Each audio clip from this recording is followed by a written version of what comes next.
Boa noite, meus amados irmãos, Okcha a todos. Primeiramente, agradecer a Deus Pai Todo-Poderoso pela oportunidade de estarmos novamente reunidos e pela bênção, de falar um pouco mais sobre nosso querido Mestre Jesus, dos seus ensinamentos, do seu amor puro e verdadeiro por todos nós, por todas as nações. Agradecemos a nossa querida Mãe Virgem Maria, agradecemos a nossa Mãe Santa Sara, agradecemos aos orixás, agradecemos a todos os falangeiros, os caboclos, os pretos velhos, os ciganos, agradecemos aos doutores do plano espiritual, os médicos, os enfermeiros, a toda a equipe espiritual, a cada guia, a cada mentor. Agradecemos Chico Xavier, Dr. Bezerra de Menezes, Dr. Frites, nosso médico, Dr. Nicolai, Irmã Sheila, Joana d'Arc, Joana de Ângeles, Nossa Senhora de Fátima, Santa Rita.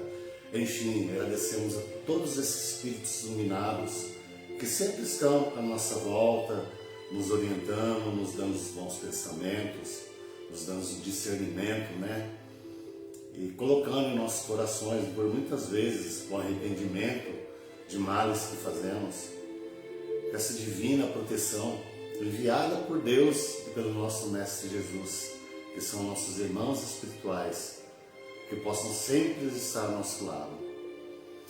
E pedimos a Deus que nos perdoe de coração por qualquer erro, qualquer falta cometida, seja nesta vida ou numa outra reencarnação a qual passamos. Que esse perdão seja de coração e que eu tenho fé que Deus ele tem um propósito na vida de cada um de nós.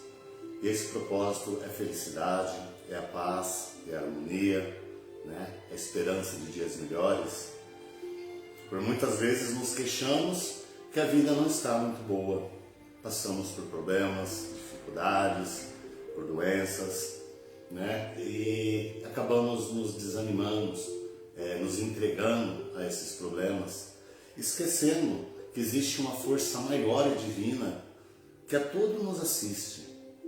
Por muitas vezes essas provas que passamos são expiações que temos para evoluirmos, corrigirmos erros do passado, mas não há obstáculo que não possamos ultrapassar. Com sabedoria, com fé e com amor, atravessando todas as barreiras, todos os caminhos que estiverem pedras ou espinhos, sairemos arranhados, mas serão marcas que nos fortalecem a cada dia. E com esse espírito de agradecimento, de muito amor, de muita devoção, de muito carinho, que iniciamos os trabalhos de hoje. Pedindo que Deus Pai Todo-Poderoso, que nosso amado Mestre Jesus de Nazareno, possa estar enviando neste momento a vida de todos nós, os teus santos espíritos, e que possa tirar de nossas mentes, dos nossos corações, todo sentimento de ódio, de ira, de tristeza, de decepções, para que possamos estar limpos e que possamos, como numa colheita, todas as palavras que forem ditas aqui, que possam ser semeadas em nossa vida, para que possamos colher futuramente. Que Deus abençoe a todos vós, que a luz divina, sagrada e imaculada do nosso querido Mestre Jesus esteja presente na vida de todos vós, meus amados irmãos. Começarei com uma pequena história. A paz perfeita. Houve um reino que ofereceu um grande prêmio ao artista que fosse capaz de captar uma pintura a paz perfeita. Foram muitos artistas que tentaram. O rei observou e admirou todas as pinturas, mas houve apenas duas de que ele realmente gostou. A primeira era um lago muito tranquilo. Este lago era um espelho perfeito, onde se refletia as plácidas montanhas que o rodeavam. Sobre elas encontrava-se um céu muito azul, com tênues nuvens brancas. Todos que olhavam para essa pintura viam refletida uma paz muito grande. A segunda pintura também tinha montanhas, mas essas eram escabrosas e estavam despidas de vegetação. Sobre elas havia um céu tempestuoso, do qual se precipitava um forte aguaceiro, com faíscas e trovões, montanha abaixo. Aparecia descer uma turbulência torrente de água. Tudo isso revelava nessa pintura, nada pacífico. Quando se observava atentamente, atrás da cascata dessa pintura, havia um arbusto crescendo, de uma fenda de uma rocha. Nesse arbusto encontrava-se um ninho, e ali, em meio ao ruído e à violência da cena, estava um passarinho, placidamente sentado no seu ninho. Essa foi a pintura escolhida pelo rei, que explicou: a paz não significa estar num lugar sem ruídos, sem problemas, sem trabalho árduo ou sem dor. A paz significa que, apesar de estar no meio de tudo isso, permanecemos calmos em nossos corações. Esse é o verdadeiro significado da paz. A paz perfeita, Uma pintura era maravilhosa, bonita, linda, trazia tranquilidade. A outra pintura havia montanhas também, mas um céu com raios, trovões, pouca vegetação, descendo muita água, e ele observou, próximo a uma rocha, um pouco de mato, e nesse mato havia um ninho, e havia um passarinho. No meio de toda aquela confusão, ele tranquilo e sereno. Assim devemos ser na nossa vida. Esperamos, lógico, pedimos que a nossa vida ela seja feita de alegrias, de paz, de harmonia, mas como seres humanos, imperfeitos que somos, passamos por muitas dificuldades, por muitos problemas que por muitas vezes imaginamos não ter soluções alguma. Mas temos, basta procurarmos ter a paz no coração. Digo, tirar a ansiedade, que é difícil. Principalmente aqueles que sofrem de depressão, aqueles que têm ansiedade, pois eles não veem saída. Eles se sentem num quarto fechado, escuro, sem luz. E é neste momento que estivermos em situações parecidas, devemos olhar para o alto, orar, devemos olhar a vida do próximo. Por que olhar a vida do próximo? Porque nos achamos em problemas grandes e turbulentos, mas se olharmos à nossa volta, veremos tantas pessoas com problemas muito maiores. Alguns desenganados pela medicina, outros sem um teto para dormir, outros sem alimento para comer. Temos problemas? Temos. Mas com fé, com esperança, ultrapassaremos todas essas dificuldades. Pois Jesus, Ele é o caminho, Ele nos guia. Uma outra história aqui. Achei linda demais essa história, antes de ir para o título, tá? Eu peço a paciência de vocês, não vou me prolongar muito, mas achei linda essa história. A atitude é tudo. Na vida, temos que ter atitude, Aí conta a história. O João era um tipo de homem que qualquer pessoa gostaria de conhecer. Estava sempre de bom humor e tinha sempre qualquer coisa de positivo para dizer. Se alguém lhe perguntava como estava, a resposta seria logo: cada dia melhor. Era um gerente especial, os empregados seguiam de restaurante em restaurante, só por causa da sua atitude. Ele era um motivador nato. Se um colaborador tinha um mau dia, João dizia-lhe, sempre para ver o lado positivo da situação. Fiquei tão curioso com seu estilo de vida que um dia perguntei-lhe: João, como pode ser uma pessoa tão positiva ao tempo todo? Como é que consegues isso? Respondeu-me: cada manhã ao acordar eu digo para mim mesmo: João, hoje você tem duas escolhas. Pode ficar de bom humor ou de mau humor. Eu escolho ficar de bom humor. Cada vez que algo de mal acontece, posso escolher fazer-me de vítima ou aprender-me com a coisa, com o ocorrido. Escolho aprender algo. Sempre que alguém reclama, posso escolher aceitar a reclamação ou mostrar o lado positivo da vida. Nunca mais me esqueci do que João me disse e lembrava-me sempre dele quando fazia uma escolha. Né? Anos mais tarde, soube que João cometera um erro, deixando pela manhã a porta do serviço aberta, e foi surpreendido por assaltantes. Dominado, enquanto tentava abrir o cofre, a mão tremendo com nervosismo, desfez a combinação do segredo. Os ladrões entraram em pânico e dispararam e atingiram. Por sorte, foi encontrado a tempo de ser socorrido e levado para o hospital. Depois de 18 horas de cirurgias e semanas de tratamento intensivo, teve alta, ainda com fragmentos de bala alojados em seu corpo. Encontrei-me mais ou menos por acaso, passado algum tempo. E quando lhe perguntei como estava, logo ele me respondeu com seu habitual ar bem disposto. Ótimo, se melhorar estraga. Contou-me o que tinha acontecido e perguntou-me se eu queria ver as cicatrizes. Recusei-me a ver esses ferimentos, mas perguntei o que lhe tinha se passado pela cabeça na ocasião do assalto. A primeira coisa que pensei foi que deveria ter trancado a porta das traseiras do restaurante. Respondeu. Então, deitado no chão, ensanguentado, lembrei-me que tinha duas escolhas. Poderia viver ou morrer. Escolhi viver. Não tiveste medo? Perguntei. Olha, os paramédicos foram ótimos.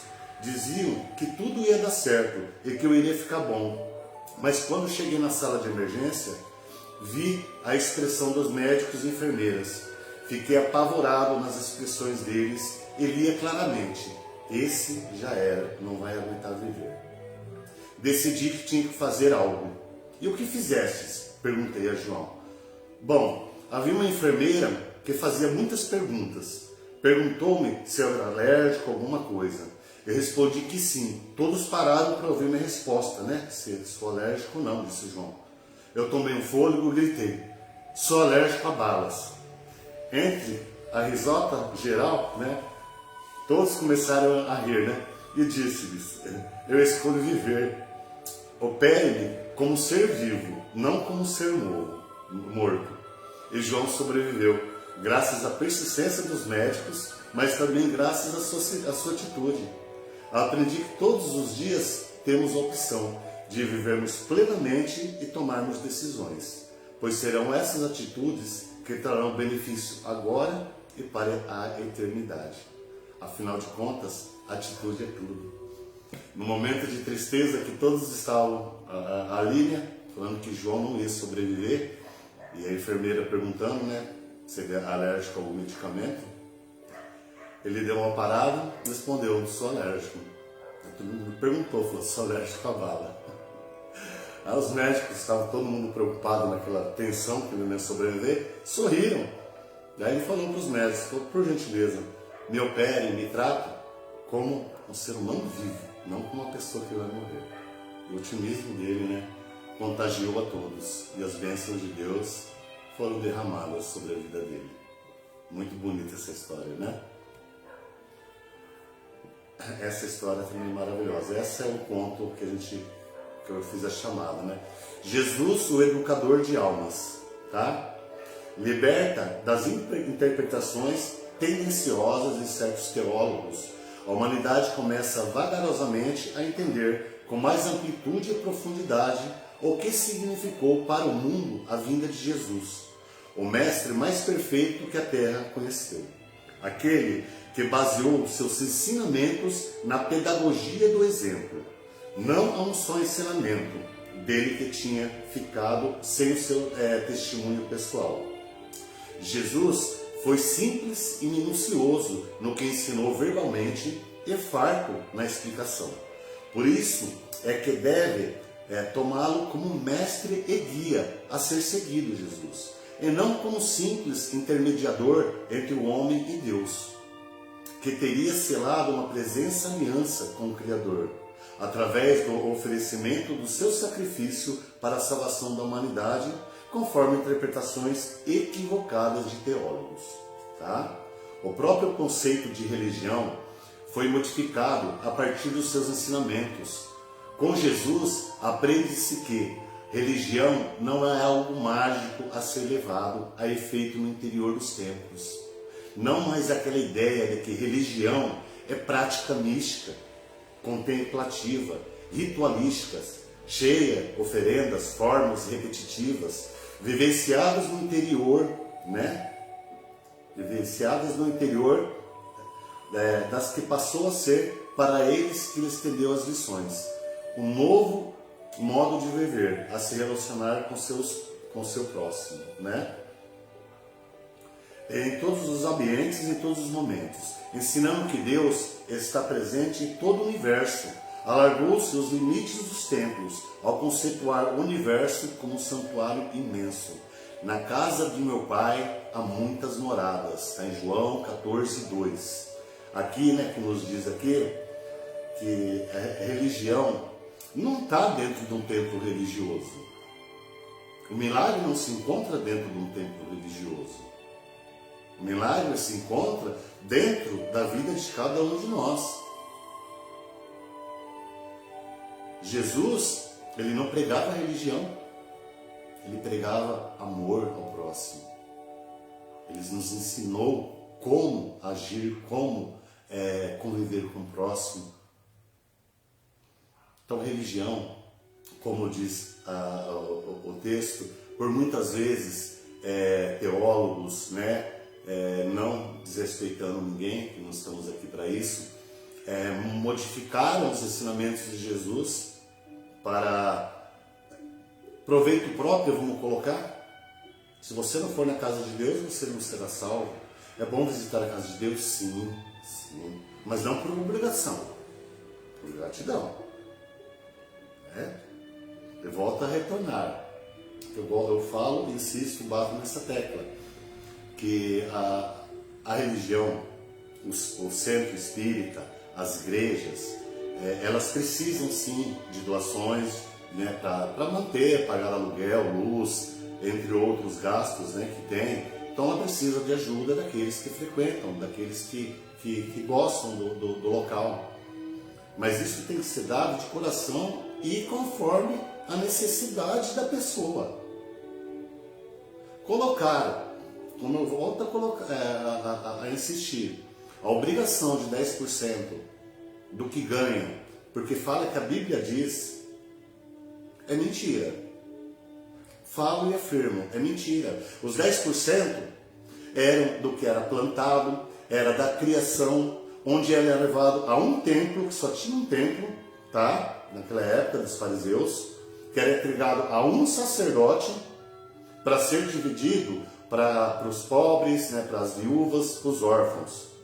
Mas fala em dinheiro. Sim, naquela época, Davi, entre outros, quando venciam as batalhas, conquistavam outras cidades, toda a riqueza que ali era adquirida, tomada, ouro, diamantes, pratarias, 10% era dado para o santuário.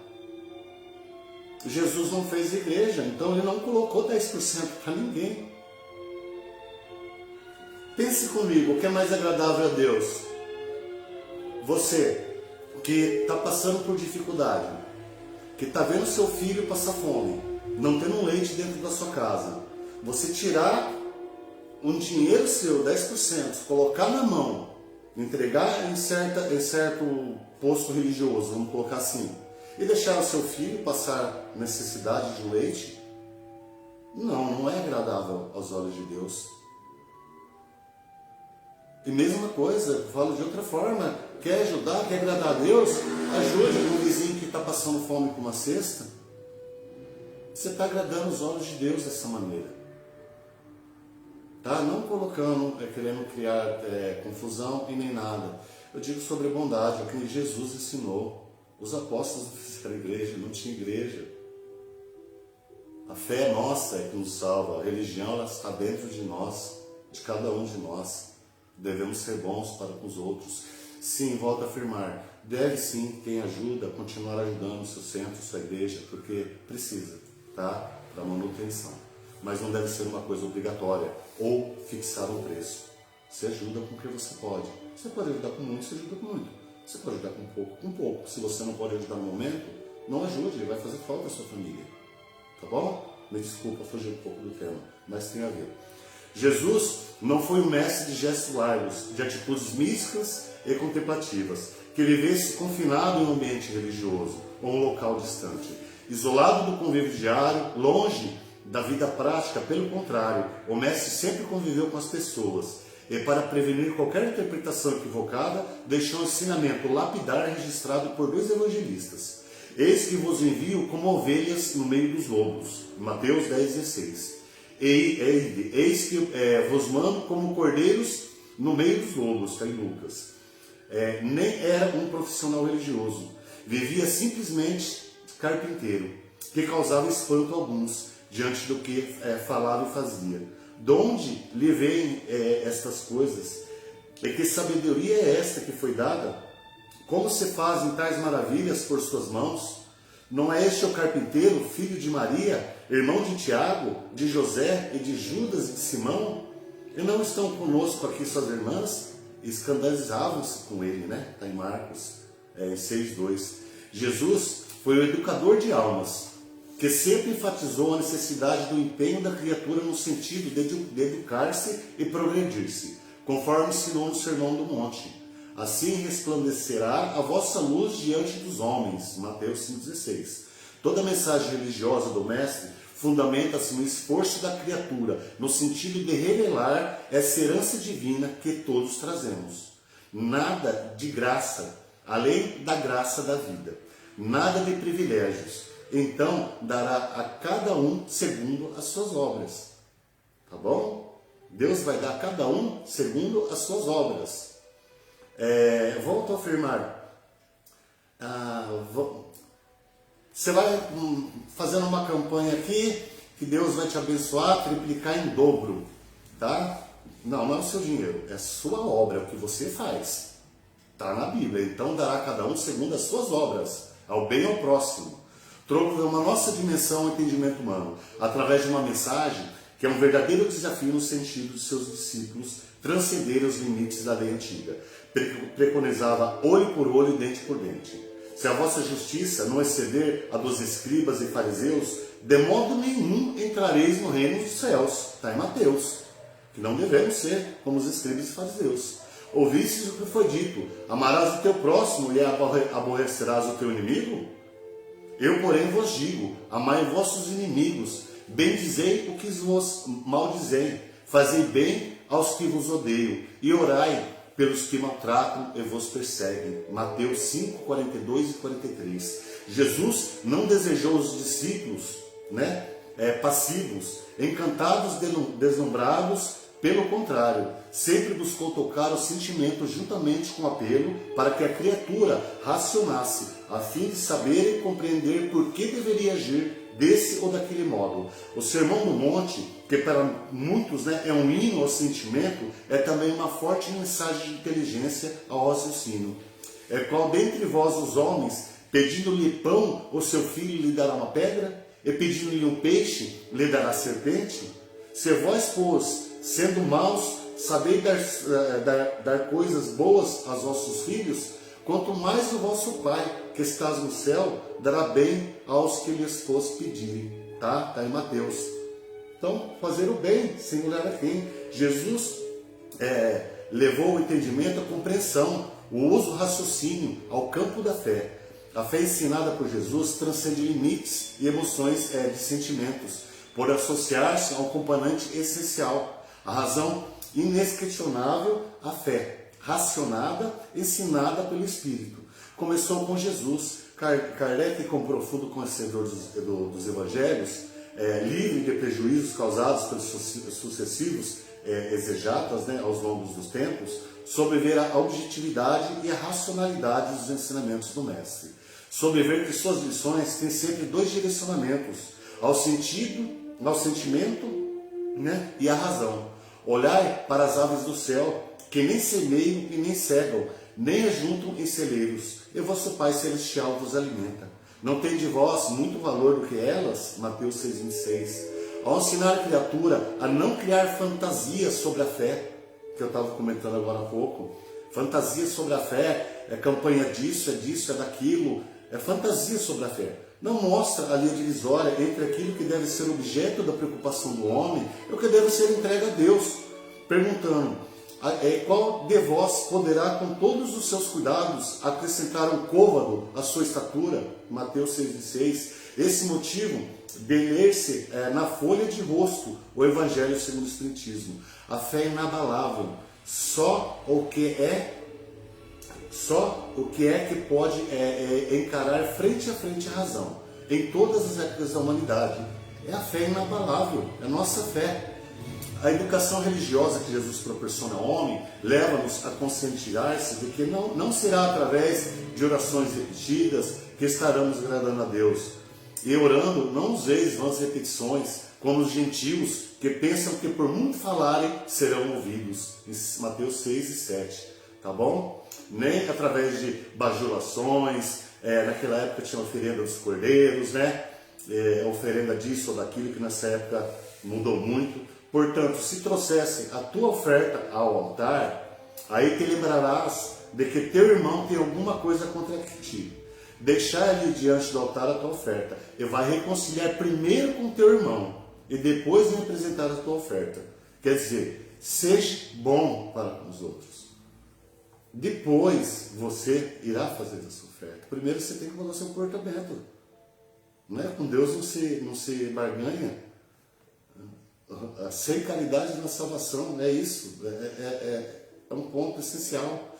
No seu trabalho educativo do espírito humano, Jesus mostrou a importância do bom relacionamento para com o próximo, como o caminho para Deus, conforme bem entendeu o apóstolo João, que registrou. Pois quem não ama a seu irmão, ao qual viu, como pode amar Deus a quem não viu? Né? Tá, 1 João 4:20. Significado do diálogo entre o doutor da lei e Jesus, conforme relatado no Evangelho de Lucas 10:25 a 37. Mestre, que farei para herdar a vida eterna? Ali se vê um homem conhecedor profundo das leis religiosas, né? Que perguntou, né? O que farei para herdar a vida eterna? A ponto de citá-las de cor, logo inquirindo Jesus.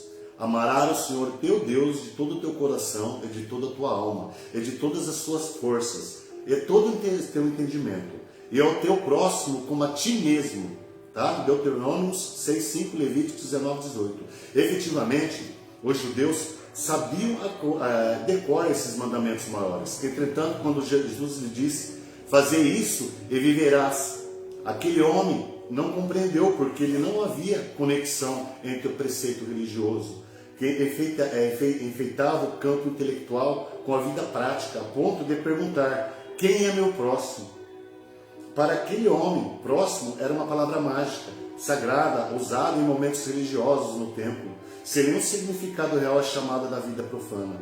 Daí o seu espanto, estranhou que Jesus lhe recomendasse a aplicação do preceito religioso à vida comum, sabendo da distância que havia entre os preceitos religiosos e a vida em sociedade. É que o mestre Jesus contou-lhe a parábola do bom samaritano, mostrando que aquele homem, desprezado por judeus, fez a tua oferenda a Deus diante de um altar, mas através do mais legítimo representante de Deus, o teu próximo. A oferta é teu próximo, é aqueles que precisam. Né? Essa parábola aqui, ela é muito, muito linda. Né? Eu já contei aqui para vocês, né? Pois bem, ele simplesmente não era nem um seguidor de lei, né? E viu uma pessoa na beira da estrada e não pensou duas vezes, socorreu, levou para um estábulo, como é que fala? Uma casa, né? Lá onde ele foi cuidado, ainda pagou por tudo, mesmo no sangue religioso. Ele apresentou a verdadeira oferenda a Deus, ao altar, que foi a caridade ao próximo, sem conhecê-lo. Tá bom? Deixou bem claro também a grande atitude da prática religiosa, né? Vamos continuar aqui. Ele próprio deu exemplo no serviço a Deus na pessoa do próximo. Curava sempre Jesus, impondo as mãos sobre os doentes, embora não precisava fazê-lo para curar. Vide a cura do servo do centurião, né? Que ele curou de longe. Está em Mateus 8:5, né? É 8:5 a 13. Mas fez para ensinar, encomendando a todos nós que fizéssemos o mesmo. e porão as mãos sobre os enfermos e os curarão. Está em Marcos 16, 18. Deixou bem claro também que a gratuidade da prática religiosa, de graça recebestes, de graças darás. Mateus 10, 8. Guarda bem esse versículo. Né? De graças receberei, de graças darás. Não se cobram por bênçãos, por orações. Não se cobram para que Deus te prospere na sua vida. Tá? Não se cobram como vem fazendo, usando de muita má fé, até em cima desse pequeno, desse mísero, perdão da palavra, rendimento que está recebendo, auxílio que está recebendo. Tem gente pedindo 10% ou pedindo auxílio inteiro da pessoa. Não se cobra de graças recebeis, de graças darás, meu Deus do céu. Entende a Bíblia, lê todo dia e não coloca em prática. Vê-se assim que Jesus trouxe até a mensagem religiosa, sem precedentes, simples, sem ser superficial, profunda, sem ser complicada. Uma concepção religiosa libertadora, não agrada àqueles que desejam exercer o poder religioso. Esses procuram conservar a religião como algo mágico, místico, estático, complexo ao ponto de vida, né? De elas só terem acesso aos doutos e os sábios, pessoas pretensamente especiais, que estariam mais habilitadas a intermediar as mensagens dadas pelo Criador. Jesus concedeu uma verdadeira carta de alforria à humanidade em relação à intermediação sacerdotal, ao informar a criatura humana de que ela tem o direito legítimo e inalienável de se comunicar com seu Criador, diretamente, em qualquer lugar onde se encontra. Dando exemplo, o lugar onde se dorme. Mas tu, quando orasses, entra no teu aposento e fecha a tua porta. Ora, o teu Pai que está em oculto, e o teu Pai que vê secretamente te recompensará. Mateus 6,6. Ao se meditar sobre o ensinamento, percebe-se que quando sua mensagem foi deturbada pelos teólogos, que ensinam terem certas pessoas determinadas prerrogativas de serem ouvidas por Deus, como se fossem advogados, e levar agradecimentos ou a reivindicar determinadas benesses numa prática desenvolvida em meio de rituais completamente estranhos aos ensinamentos e aos exemplos de Jesus como agravante de serem remunerados. Jesus libertou a criatura humana também da necessidade do comparecimento ao templo, a fim de que ali encontrar-se com Deus. O mestre jamais convidou alguém a orar no templo. Pelo contrário, quando a samaritana manifestou o sentido de adorar a Deus no templo de Jerusalém, o mestre desautorizou tal atitude, dizendo: mulher, crê-me que a hora vem, e que neste momento nem em Jerusalém adoreis o Pai. Deus é Espírito, e importa que os que adoram, o adorem em Espírito e em verdade. Tá? João 4, 21, 24. Para Jesus não havia santuários, lugares especiais, seus ensinamentos, suas curas, orações, sempre foram levados a efeito onde quer que ele se encontrasse, né? Na rua, em qualquer canto. Ele foi crucificado exatamente pela coragem de se contrapor-se ao poderio sacerdotal daquela época de verdadeira ditadura religiosa, né? Infelizmente, com o passar dos tempos, o eixo da mensagem cristã foi se desviando, saindo da área do estudo, da meditação e do serviço à luz da oração consciente, passando-se a práticas exteriores. Essas verdades religiosas simples, que estiveram ao alcance de humildes, pescadores, de viúvas, de deserdados, foram com o passar do tempo relegadas a segundo plano, tendo sido postos em primeiro lugar ao ritual, à solenidade, o manuseio de objetos de cultos, né? E tantas outras coisas, né? Aos colchões, às roupas especiais, o conjunto de imensas práticas exteriores alienadas, buscadas no judaísmo e no paganismo romano, que distanciaram o homem cada vez mais do esforço e da autoridade preconizada por Jesus. Os pronunciamentos libertadores de Jesus não foram objetos de estudos pelos teólogos que criaram as liturgias, os sacramentos e, pior ainda, hedionda teoria de penas eternas, dizendo a imagem de Deus misericordioso, tão bem delineado pelo Mestre, né? Esse daqui a gente fala que é a hedionda de penas eternas, se morreu vai para o inferno, não volta mais de lá. Nós como Espírito sabemos que um pai jamais faria isso com o filho. né? Se a gente erramos, a gente pagaremos pelos nossos erros, mas nos encontraremos de novo com o nosso Pai. A mensagem cristã foi a pequenada apodada, extrema por aqueles que dela se apossam, ao constituir a religião atemorizadora e salvacionista, com base em atitudes místicas na crença de que seria o sangue de Jesus, o remissor do pecado da humanidade, foi efetivada a adoração exática a Jesus morto, em detrimento do esforço de seguir Jesus vivo. O Mestre veio trazer a certeza de que Deus é o Pai e amor e a misericórdia, contrapondo a figura apresentada no Velho Testamento, que mostrava o Criador como alguém iracundo, vingativo, capaz de ter preferências por determinados povos e abominações por outros. Infelizmente, o Pai misericordioso, tantas vezes demonstrado por Jesus, foi negado pelos teólogos ao criarem o inferno de penas eternas. Em verdade, Jesus falou de sofrimento após a morte, mas nunca com a possibilidade de ser eterno. Pelo contrário, disse: em verdade te digo, de que maneira nenhuma sairás dali enquanto não pagares o último centil. Depois do desencarne, tudo que devemos, ficaremos no umbral, até pagarmos nosso centil, o arrependimento puro e verdadeiro. Aí nós iremos ao plano celestial, ao plano espiritual. Mas o mestre conhecedor da fragilidade humana sabia que de alguma forma isso iria acontecer, por isso prometeu o Consolador. Mas aquele Consolador, o Espírito Santo que o Pai enviará em meu nome, esse vos ensinará todas as coisas. Eu vos fará lembrar de tudo o que ele vos tem dito. João 14, 26. Cumprindo a sua promessa, né? Jesus enviou para nós o Espiritismo, que não é apenas uma religião cristã, mas o próprio cristianismo primitivo, que ressurge em sua pureza, pujança, objetividade originais, destacando-se as demais religiões, pelo menos do Ocidente, e pelo seu aspecto atualmente educativo. Ser espírita é amar o próximo, ser espírita é sem caridade na salvação, é praticar o bem. Isso é ser espírita, isso é ser cristão. Não usar da má fé com as pessoas, né? Não colocar Deus como um ser de ira, que somente castiga, né? E não é nada disso. Temos um Deus maravilhoso. Nosso Deus não é de ira, ele é de amor. Jesus veio nos ensinar isso. E por pregar tudo que ele pregou, ele foi crucificado, pois na época os religiosos não concordavam com o que ele fazia. Como o rei prometido poderia nascer, né, no estábulo, né, poderia vir montado num moinho, né?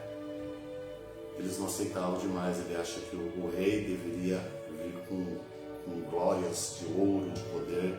Não, ele veio na humildade do homem e nos ensinou isso, está nos ensinamentos. Devemos nos aprofundar mais esses ensinamentos e seguirmos os seus passos, pois foi tudo deturbado, as palavras, temos que resgatá-las, temos que pôr em prática.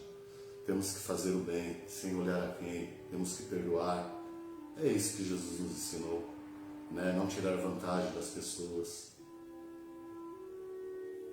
Oração final, meus amigos. Eu sei que o tempo se alongou demais, mas eu adorei essa mensagem. E oração de cura do Dr. Bezerra de Menezes, de toda a equipe médica, de toda a espiritualidade, tá bom? Oração para a cura do corpo e da alma. Abençoado seja esse dia, meu Deus, depositando toda a fé de cura no Senhor. Enchemos de esperança para prosseguir na estrada da vida e realizar com resignação os teus propósitos. Agradeço, Pai amado, por mais esse dia de viagem existencial, e percorrendo a minha caminhada um passo de cada vez, às vezes com dores, sofrimentos e tristezas, mas também feliz pelos momentos de alegria.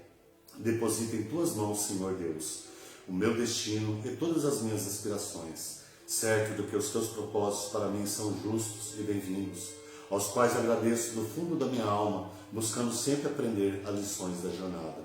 Rogo de teu Pai Celestial a cura para as minhas enfermidades de todos os nossos irmãos, cujas doenças existem em nosso corpo e marcadas nas nossas almas, são frutos das nossas próprias dívidas dívidas e ações presentes e passadas, conscientes ou inconscientes na minha mente.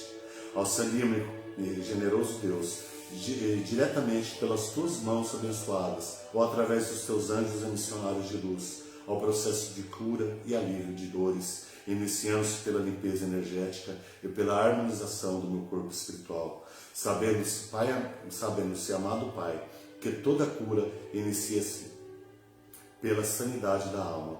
Peço que seja retirado de minha mente e do meu coração todas as energias maléficas e larvas espirituais, pensamentos e sentimentos perniciosos, como as mágoas, a inveja, a irritação, o egoísmo.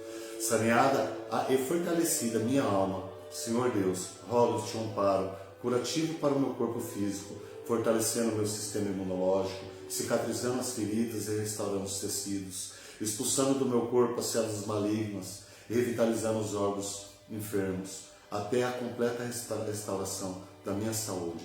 Auxilia-me, Pai Celestial, a recuperar a minha autoestima e o amor próprio, a expulsar da minha mente os pensamentos perniciosos, a me libertar das influências espirituais deprimentes, para que, através da motivação pela vida, eu possa fortalecer a minha saúde física e mental. Peço-te humildemente, amado Deus, tua misericórdia divina para com minha saúde, e em troca de tuas bênçãos generosas, onde nada é impossível de ser alcançado, comprometo-te neste momento, sublime, diante de ti e de todos os teus missionários de luz, a um profundo processo de reforma íntima. Prometo, amado Pai Celestial, a enviar todos os meus esforços íntimos para a minha evolução espiritual, praticando o perdão e a superação das mágoas, vencendo o egoísmo e a intolerância com o próximo e aproveitando todas as oportunidades que me forem oferecidas para praticar a caridade e ajudar ao próximo, como se estivesse auxiliando diretamente ao Senhor, meu Deus. Por esse processo de melhoramento, amado Senhor, desejo ser digno de suas bênçãos luminosas e aproveito para arrepender-me sinceramente pelos erros do passado e pedir o perdão dos pecados. Assim, me comprometo a perdoar todas as ofensas sofridas, deixando em ti, Senhor, o julgamento de todos os teus filhos. Assim, meu divino Pai, aguardarei com paciência e resignação o tempo certo para receber a minha cura, para servir o alívio das minhas dores, do meu corpo e da minha alma, depositando toda a fé e esperança no Senhor, confiante de que receberei a cura de tuas mãos para o prosseguimento da minha jornada terrena. Que assim seja, Dr. Adolfo Bezerra de Menezes. Agradecemos, Senhor Deus, amado Pai, por esta noite. Agradeço a minha querida irmã Cleusa, muito obrigado pela sua presença, e aos demais que estão nos assistindo. E pedimos, rogamos a Deus Pai Todo-Poderoso, a nosso amado Mestre Jesus, nossa querida Mãe Santa Sara, Mãe Virgem Maria. Agradecemos, pedimos a toda a espiritualidade de luz, aos médicos, aos enfermeiros, aos falangeiros, que possa derramar na vida de cada um de vocês, meus irmãos, as bênçãos de curas, de curas de doenças, sejam elas físicas ou espirituais, que possa haver em vossos corações alegria, paz, harmonia, que possa haver a felicidade no vosso lar, que os nossos caminhos possam ser abertos, pedindo ao Arcanjo Miguel, a todos os arcanjos celestiais, a proteção de vossa vida contra todos os inimigos, contra todas as ciladas, rogando e orando por todos os irmãos que se encontram nos leitos dos hospitais, pedindo a cura das vossas enfermidades e pedindo também o alívio de vossas dores. Pedimos também a todo irmão desencarnado que possa estar sendo, neste momento, consolado, recebido pela espiritualidade, que possa estar confortando as famílias que tiveram a perda de seus entes queridos, sabendo que esta vida é apenas uma passagem, que logo todos nos encontraremos com aqueles que neste plano já partiram. Pedimos aos velhinhos no asilo que eles possam ter um conforto, que eles possam sentir em vossos corações que jamais estão esquecidos ou abandonados, pois Deus vos olha e vos assiste a todo momento. Pedimos às crianças dos orfanatos que Deus possa enviar famílias de bem para que possam adotá-los e eles terem um lar sadio, um lar de amor para serem criados. E por fim, pedimos a todos os irmãos moradores de rua que Deus possa enviar famílias, pessoas de bem, para que levem alimento para o corpo deles, possam levar o alimento, possam levar também o agasalho, o cobertor, que eles não sejam apenas sombras, que eles possam ser assistidos pelos irmãos. Pedimos paz nesse mundo, pedimos o amor nos corações dos homens, esse mundo tão maravilhoso que nos destes, que a humanidade se transformou-se em guerras, em doenças, acabando com matas, por puro egoísmo, por pura vaidade, pela ganância. Senhor, toque o coração de todos, de toda a humanidade, para que esse mundo possa se tornar o reino perfeito que Tu nos destes. Te agradecemos, Senhor, por essa noite. Muito obrigado, Deus Pai. Que Deus abençoe e ilumine a todos vós, meus amados. Fiquem na paz do nosso Senhor Jesus Cristo, de nossa Mãe Virgem Maria, de nossa querida Mãe Santa Sara. Vou pedir a todos vós, meus amados. Me desculpa a demora. Fiquem com Deus.